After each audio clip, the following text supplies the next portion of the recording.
Alors,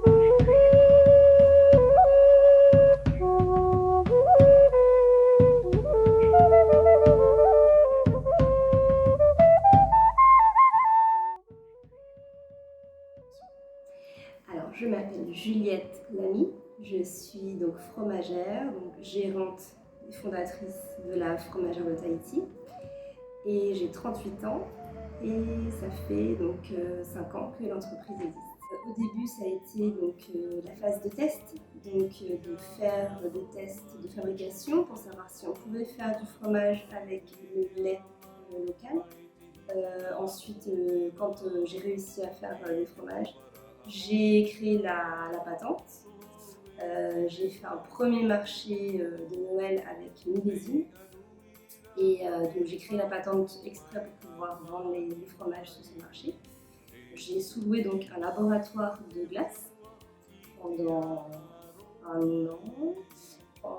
Je me suis sentie prête. J'ai postulé pour les ateliers relais de la Chambre de commerce. Et donc j'ai eu l'opportunité d'avoir un local alimentaire à l'atelier relais de la presqu'île. Le but c'était à terme évidemment de pouvoir travailler avec le lait de la ferme parce que le lait Vaillola, je n'avais pas du tout assez de quantité pour pouvoir faire fonctionner la société. J'ai mis quand même un an à avoir le lait de la ferme. Alors la semaine type, c'est le lundi, c'est le nettoyage, c'est l'infection du labo, avec la préparation, un retournement du fromage, avec la préparation de la fabrication, parce que le lait m'est livré le mardi et le mercredi. Le mardi, donc matin, à 7h, je reçois le lait. Et donc là, je fabrique toute la journée.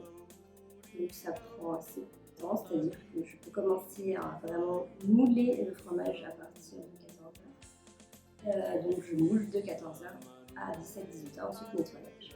Pareil pour le mercredi, et ensuite le jeudi matin, livraison en ville, donc c'est moi qui livre en ville. Et le vendredi, c'est retournement, frottage de pommes. Ensuite, le samedi matin, il y a le marché aussi. De temps en temps, donc soit le marché de Poularnia, soit le marché des marques de salon qui a de temps en temps.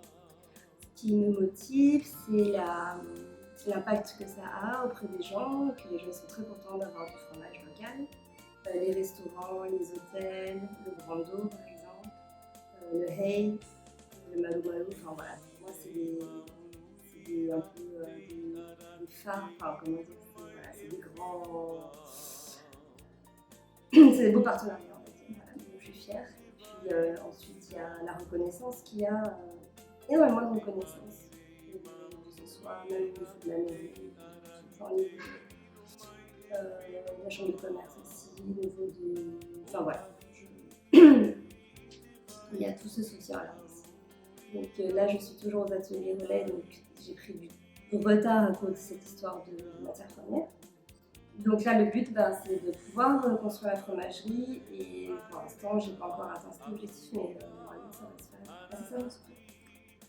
Alors le conseil, ce serait, premier, c'est de ne pas faire la même chose que les autres, parce que je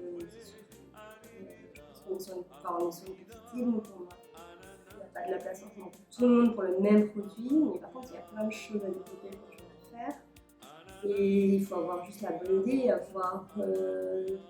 ne pas hésiter à demander de l'aide. Ici, on a la chambre de commerce qui est très active, quand même, qui met plein de choses en place pour nous aider.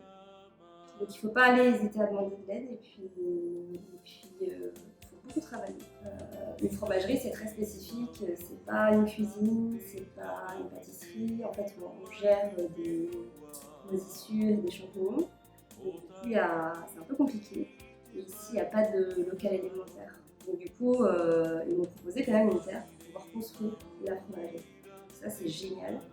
Et en plus, voilà, ça sera situé sur le plateau Tararo, donc c'est parfait parce qu'on sera à côté des vaches. Et j'ai envie de créer un truc vraiment magnifique, un endroit qui nous rappelle la fromagerie qu'on va avoir.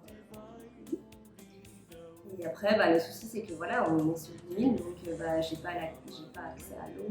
C'est un champ, donc il faut tout faire et c'est vrai que c'est hyper complexe. Voilà.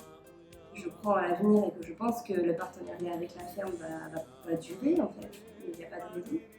J'ai eu la chance qu'on me propose cette terre-là pour pouvoir construire le labo, donc voilà, c'est une belle réussite. Alors en tant qu'entrepreneur, j'ai envie de dire qu'il y a beaucoup de choses à faire sur l'agriculture, mais l'agriculture raisonnée, même bio, développer ça, la production, mais en tant qu'habitante à la presqu'île, et même quand quand j'ai découvert la presqu'île, en fait, ce qui attire la presqu'île, c'est que ce soit vert, qu'il y ait des arbres, que ce soit joli. Donc il ne faut surtout pas tomber dans le piège de développer jusqu'au point d'être un deuxième pavillon.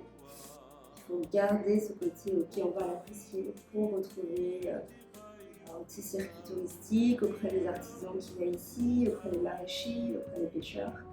Voilà, je pense qu'il y a des choses à faire, mais tout en préservant, en faisant attention à préserver vraiment l'environnement dans lequel